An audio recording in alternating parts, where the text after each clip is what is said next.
સિયાર વિસ્તારમાં રખડતા કૂતરાઓને પકડીને કાયમી આશ્રય ગૃહોમાં રાખવાનો આદેશ આપ્યો છે, જેના કારણે દેશભરમાંથી વાંધા અને વિરોધનો માહોલ સર્જાયો છે। બોલિવૂડની અનેક હસ્તીઓએ પણ આ નિર્ણય સામે અવાજ ઉઠાવ્યો છે અને તેને અમાનવીય ગણાવ્યો છે। તાજેતરમાં સુપ્રીમ કોર્ટ દ્વારા દિલ્હી એનસીઆરમાં રખડતા કૂતરાઓને પકડવા અને તેમને કાયમી ધોરણે આશ્રય ગૃહોમાં રાખવાનો આદેશ આપવામાં આવ્યો છે।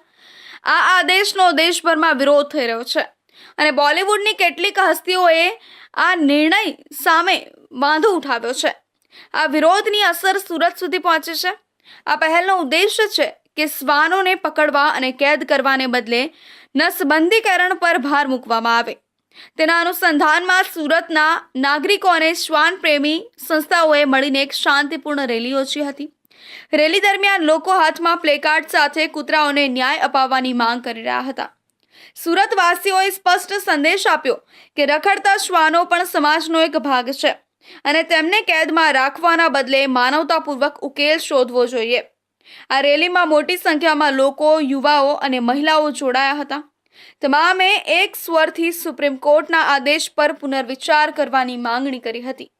શ્વાન બચાવો, માનવતા બચાવો ના સૂત્રો સાથે સુરતમાં આ રેલી અનોખો સંદેશ છોડી ગઈ। આ બચ્ચા અમારા છે, આ બચ્ચા વિશે આવારા નથી। આ બચ્ચાઓ સાથે ન્યાય મળવો જોઈએ। અમને ન્યાય જોઈએ છે આ બચ્ચાઓ। તો તમે આજે કઈ જગ્યાથી કઈ જગ્યા સુધી રેલી લઈ જવાના? અમે અહીંયાથી જ્યાં અમારા સર લઈ જાય ત્યાં સુધી। ક્યાં સુધી જવાના તમને ખબર નથી? તમે હમણાં કેટલા જણા છો સાથે?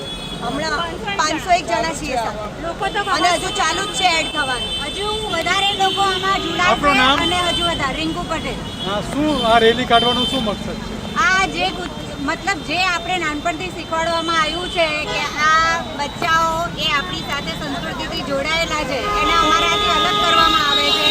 તો સુપ્રીમ કોર્ટનો આ નિર્ણય એકદમ ખોટો છે। એમને ફરીથી આની ઉપર અમલ કંઈક સારી સુધારણા કરીને કંઈક વિચાર કરીને હજુ કંઈક કરવું જોઈએ।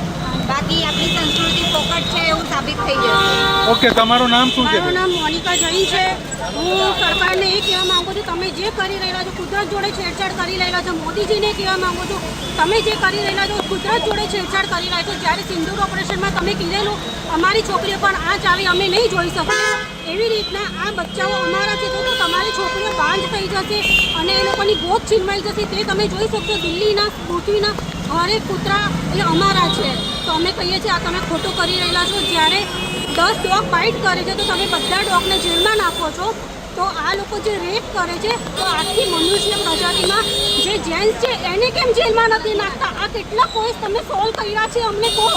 આ નિર્ણય પર ફરીથી વિચારણા કરવામાં આવે અને પ્રાણીઓ પ્રત્યે સંવેદનશીલ અભિગમ અપનાવવામાં આવે।